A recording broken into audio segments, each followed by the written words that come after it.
Welcome to the Be Gritty podcast, where sports psychology meets business strategy for entrepreneurs. I'm your host, Coach Holly. Now let's be gritty.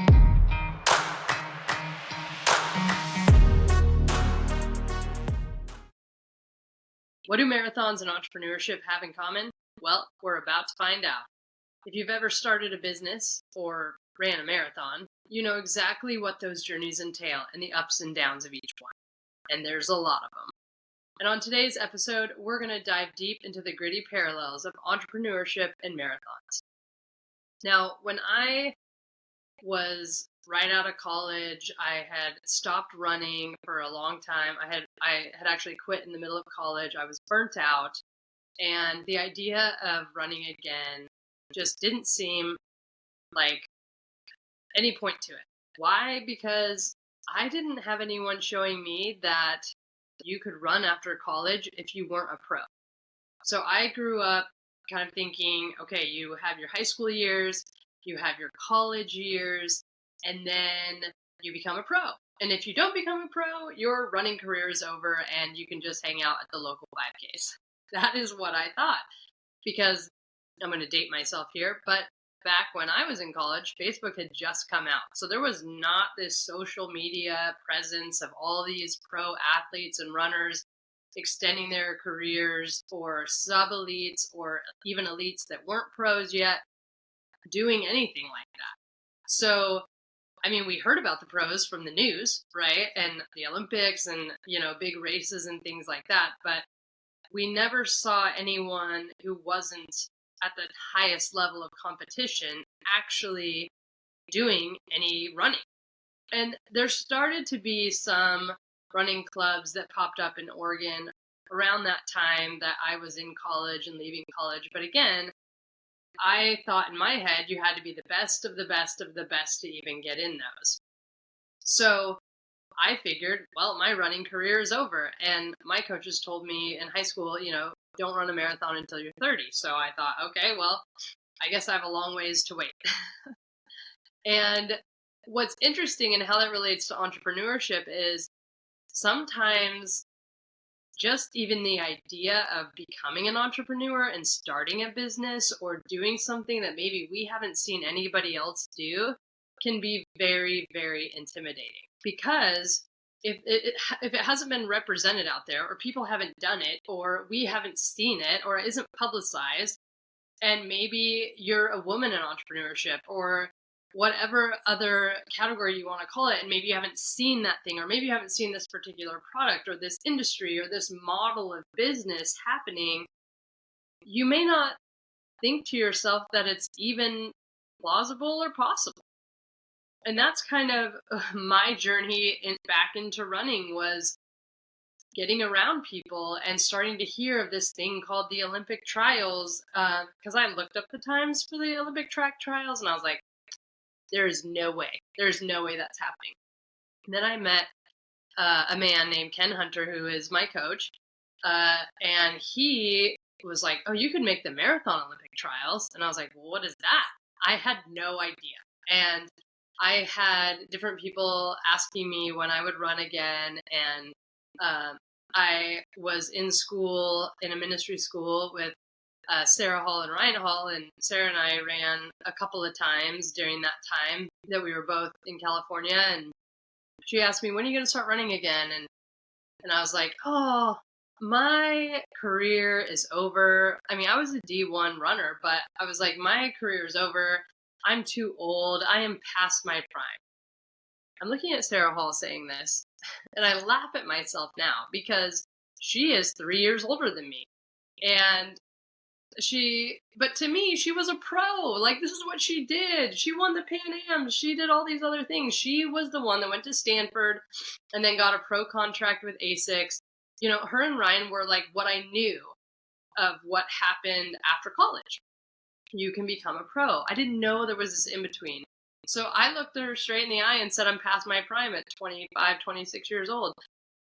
And that was around the time I met my coach. And he was like, I know how to train you. I took 6 years off after college. I could help you get back. And I'm like, no, I'm past my prime. I'm telling all these people this who probably were like, you don't know what you're talking about. But I had no representation of this being an idea or a possibility. And I think that can happen to us in business as well, where we just haven't been shown the ropes in certain areas of entrepreneurship or certain industries or certain ways of doing entrepreneurship. And that's the beauty of being an entrepreneur. You get to kind of create your own path. And that can either propel us or hold us back. So how I view entrepreneurship and marathoning is very similar, because before you even decide to start a business or before you even decide to run a marathon, you have to understand that it's possible and you have to actually believe that. And I think that's where a lot of us don't, because we haven't seen it or we just didn't know it was possible. And then we get to the place where we finally find someone that is doing what we want to do and we go, oh my gosh, I could do that. Like that's actually possible. That's allowed. We can do that. And when I realized that this was a possibility and I started to run again, and my coach, I reached out to him. I'm like, okay, I think I'm ready to try this thing. And it was 2015. I had reached out to Sarah Hall again and I was like, okay, I think I can run 3 miles at 8-minute pace, like, or 8:30 pace. Maybe we could run together again. And because I think we had only ran together one time when I had started running club at the school we were at. And, but I had gotten sick and anyway, it didn't continue, but that's a story for another time. So, I reached out to them, like super excited. Like, I think I'm ready to try this thing.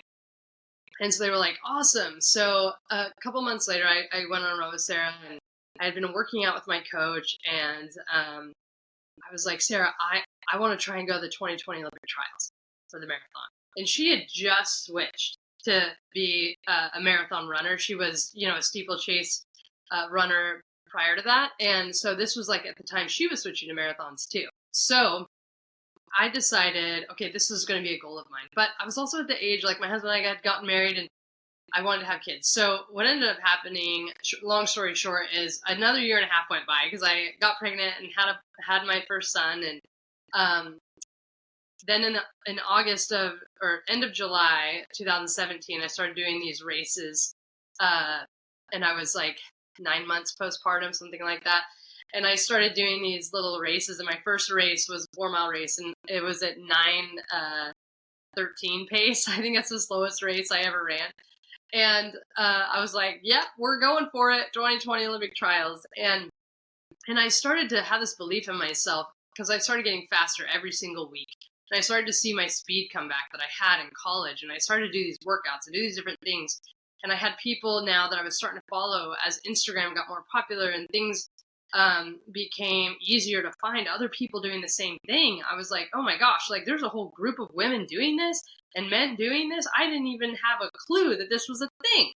And I started to get really excited. I had some great training partners, my friend Julie in Reading, like we trained together a lot, and a friend Lindsay who had moved in with us for a while. She had made the Olympic trials 3 times. And I was like, this is awesome. So I started training. And I think that's the marathon side, right? And I started to get really excited. And then came the business side. And I had kind of always worked for myself. After college, I worked 2 years in retail management and was like, that is not for me. So I decided to go out on my own. And I got hired by this developer in the Bay Area in California. And I, learned all about inbound marketing and business were my major in college. But again, back then it was like, learn how to write a blog, because all of this was brand new. There were no Facebook ads. There was no any of that. And everything was very new, right? So I learned that, taught myself that, and kind of was my own business owner for pretty much since I got out of college.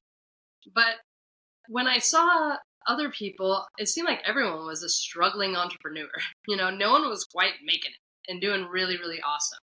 And I was like, is this kind of the life of just up and down, up and down? You get a bunch of income one month and then no income the next month and all these in betweens, and year after year, you're just like, how much in taxes am I going to have to owe, when the bill comes around and all these things. And, it became this like trying to find someone who I could follow in that industry too, of just like entrepreneurship. And I needed a community there. And I was kind of working by myself, just kind of I was doing a lot of workouts by myself, and I had training partners here and there. But when I got one training partner, I had my friend Julie and then Lindsay who lived with me. Like, we trained together a lot, and I was like, I'm going for the Olympic trials, right? And I think there's a few things I want to hit on with the parallels. So when you decide to start something, there's always emotions that come into. There's like fear and anxiety and excitement, right? Those are kind of the mix of emotions. And then when you actually start, so you start your business or you start training for a marathon, the imposter syndrome comes in, right? And let me tell you how much I love and hate Strava. Okay, you can find some cool workouts on there. You can follow people that are pros or people that are your friends or whatever. But man, when I started seeing paces, I stayed off Strava for a while.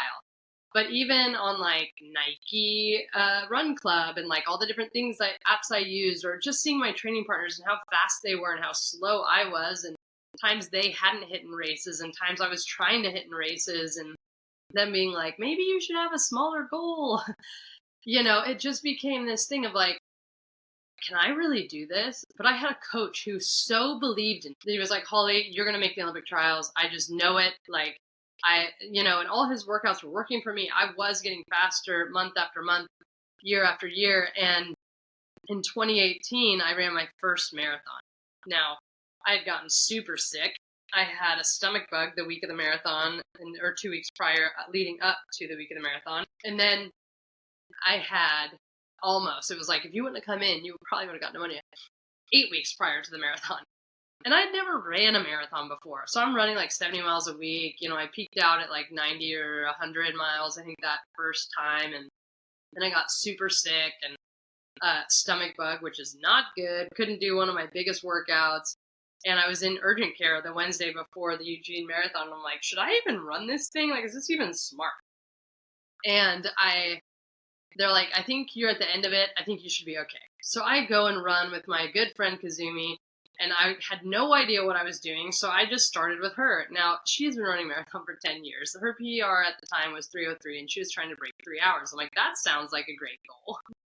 And I told people like that was my goal, and they just kind of looked at me like, you've never even ran a marathon before. What are you thinking? I'm like, I don't know. Like, ignorance is bliss, I guess. And none of my workouts really showed that I could run that. And again, I was super sick.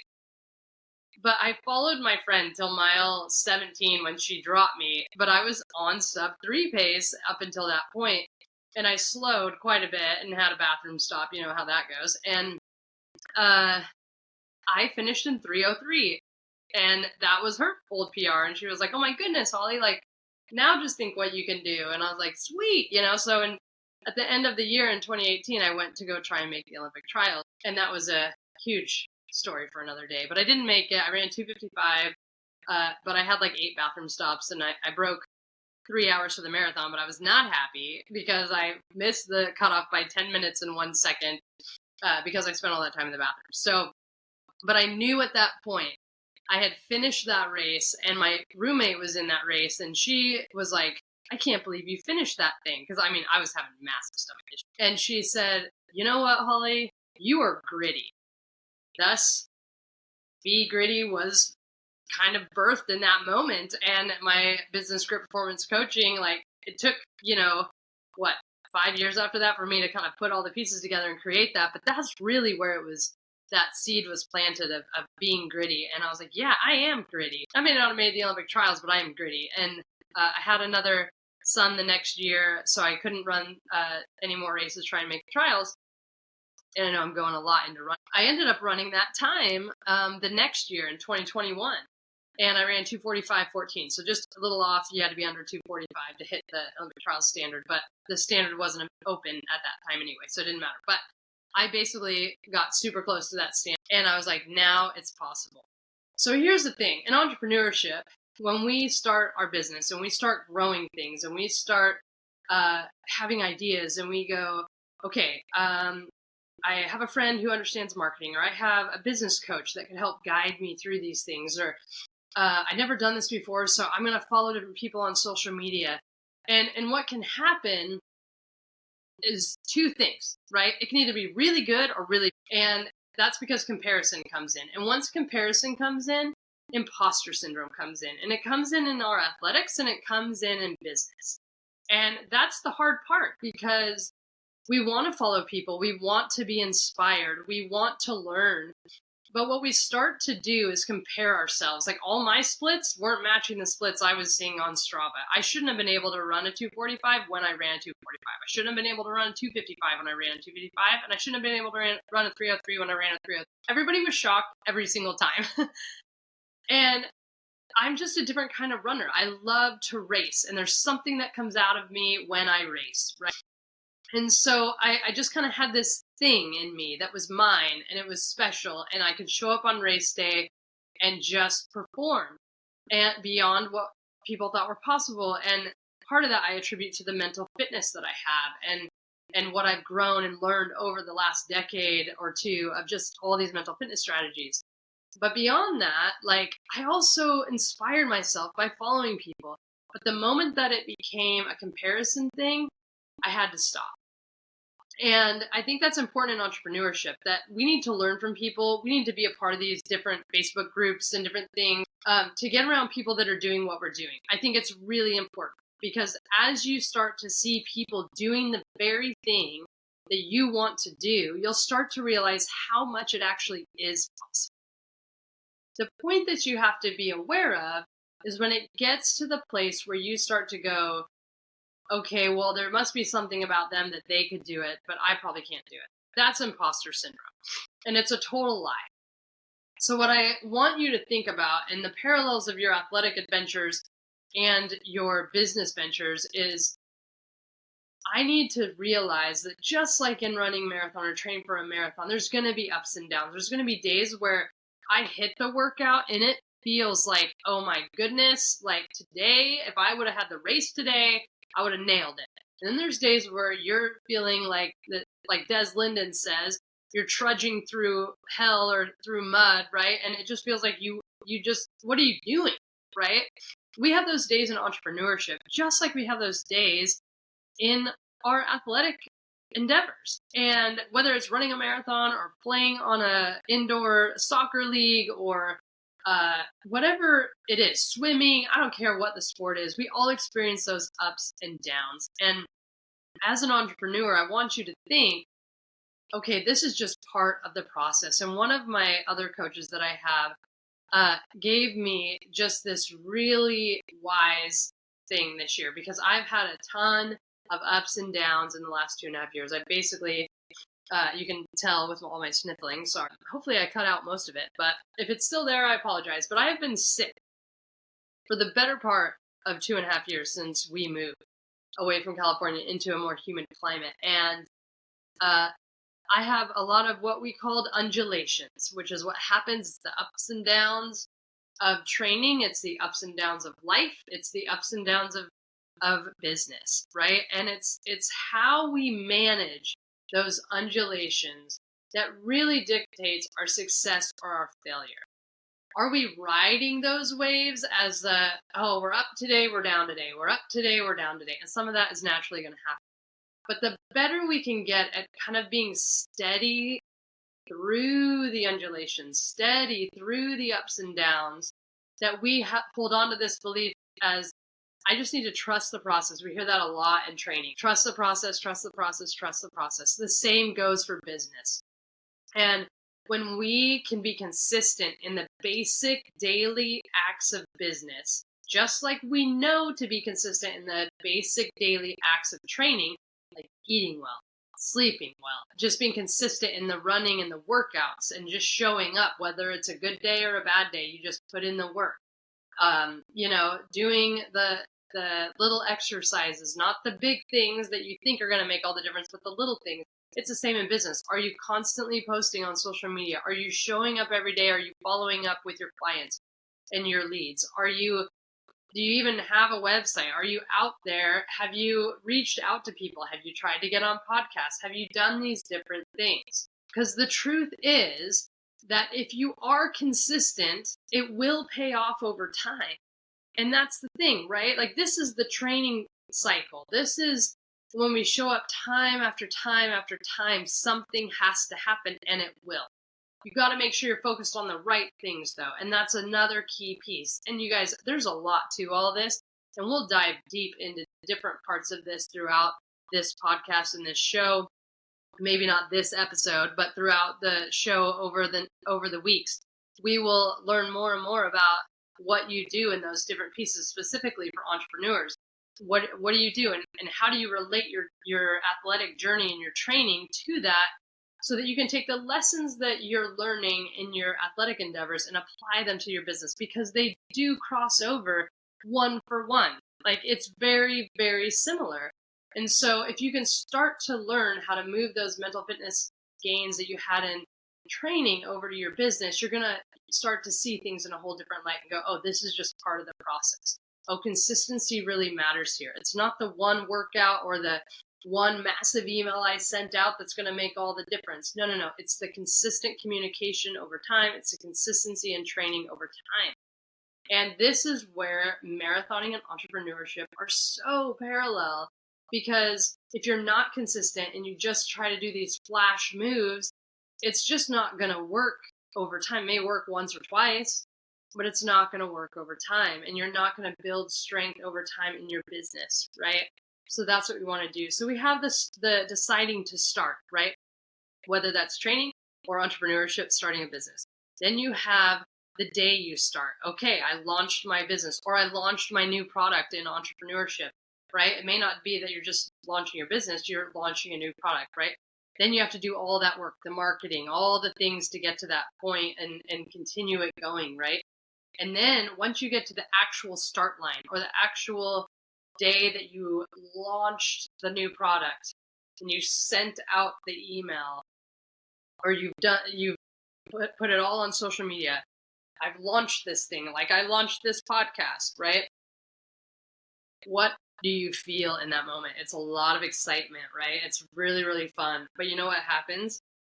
The day that you launch that, where you get to the start line of a marathon and you start running those miles, or you start sending those emails and doing all these things, and what if no one responds, right? Or what if you don't get the response you thought you were going to get? Or what if, like, oh my goodness, I posted it everywhere and no one followed my new podcast, or no one subscribed to my email list, or no one downloaded my lead generator, or no one bought my new service, or no one bought my product. What is going on?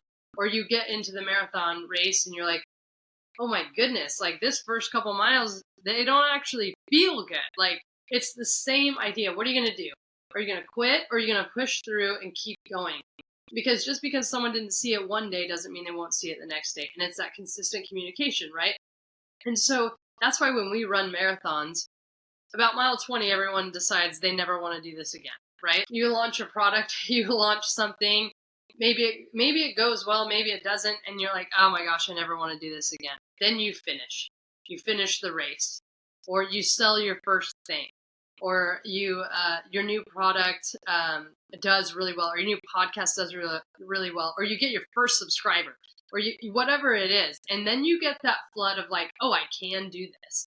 That's why marathoners sign up for another race within like a week after they finished one marathon. It's because all that hard work paid off, right? So we have these parallels all the way through. And then even at the end, that's why there's a thing called serial entrepreneurship, where we just start new businesses. If one failed, big deal, we'll start another one. Or if one product failed, we'll try a different one. Or if one service didn't work out, let's try a different service. And that is the same nature. I think those of us that are endurance athletes are also like prone to entrepreneurship, because it's like, oh, if one thing doesn't work, we'll just tweak it and change it for the next thing. And we continue to do this over and over because it helps us get better at what we do. And that's the unique thing about us as entrepreneurs and endurance athletes. And especially if you have that mix of both, you know that just because one product flops, or one business flops, or one lead generator flops, or one sales call flops, or one race flops, that does not mean you're not cut out to be a marathoner or an entrepreneur. It just means you haven't figured out the right mix yet. But it's the mental fitness, it's the grit that you need to keep going. When I had 8 bathroom stops at CIM in 2018, and I had already had 3 when I found my roommate on the course, and she's like, well, you don't have to keep going. And I'm like, oh, I'm finishing this thing because I'm still on PR pace. I mean, I PR'd by 8.5 minutes and broke 3 hours by 5 minutes. On a day I had 8 bathroom stops. Like, I knew I was still getting something out of this. And I think that's the grit we need. That just because it's not perfect or we didn't hit the exact goal, maybe we got 7 sales instead of 10. Maybe we got 8 downloads instead of 20. Or maybe we got 5 subscribers instead of 500.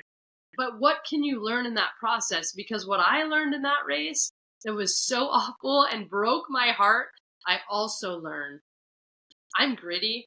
I'm strong. I finish what I start. I don't give up no matter how bad it looks and how painful it is and how awful it is. I am going to finish the race. And I don't love participation medals. Let me just tell you that. I hate finisher medals. But that one hangs proudly on my wall because I got something out of that. Now I understand why people love finisher medals, because you learned something. You ran 26.2 miles. You can't run 26.2 miles and not learn something about yourself. And I'll tell you what everyone says about marathoning is that is your victory lap, the race.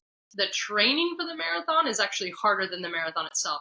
Building a business, creating a new product and the process it takes to do that, creating a new service and the process it takes to do that and get to the day that you actually launch is way harder than the day that you launch. It's way harder to do the marathon training than it is to run the marathon that day. So remember that just because that day may not have worked out the way you wanted it to, doesn't mean that you're bad at it. It just means that now you learned something and now you get to apply it. And that's the grit that we have to keep going over and over and over again to do this thing that we love called marathoning or entrepreneurship or both, right? Because a lot of us do both. And all you need is grit. And grit is the way I define grit, right? It's greatness, it's resilience, it's intention, and it is traction, right? So you need, in order to be great, you have to do things that people don't normally do. The little things, quite honestly, you don't have to do anything massive. You just need to do the little stuff. Resilience. You have to be able to manage the undulations and be okay with that and learn something out of it. Intention. You have to know why you're doing what you're doing. And traction. You can only gain traction by being consistent and never giving up. And that is grit to me. That is how I've defined it. That is what I feel like are the attributes and the grit mentality, which you'll hear me talk about quite a bit in this podcast. And if you have grit, you can do anything. If you have grit, you can run a marathon. If you have grit, you can start a business and you can be successful in that. Just get around people that are already doing it. Don't compare yourself to others because comparison's a killer. And then find the strength within yourself and remember that there are going to be ups and downs. Remember the good days. Keep those posted out there around you. Write it down. So when the hard days come, it's just part of the process. So I hope you guys enjoyed today's podcast. Let me know in the comments if you have experienced these same types of parallels in sport, even particularly the marathon that we talked about today, and entrepreneurship. I'd love to hear your guys' stories. Another thing, I'd love for you to join my Facebook group called the Be Gritty Group. I will have a link in the show notes to it. You just click onto that. It's a group specifically for entrepreneurs who are also athletes or fitness enthusiasts, people who love to work out, that understand that mental fitness is a massive part of success, both on the field or on the road and in business. So if that's something you want to do, it's super fun. I do a free training every single week on different mental fitness tools to help you with your business. I also have practical things I give away every couple weeks, just little tools that you can use, worksheets and things that will help you grow your business, get more organized, be consistent in the little things so you can be successful.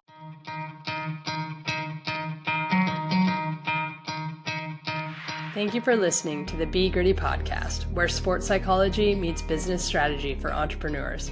If you enjoyed today's episode, take a minute, leave a review, and share it with other entrepreneurs. Make sure to subscribe so you don't miss out on the weekly episodes. And don't forget to be gritty.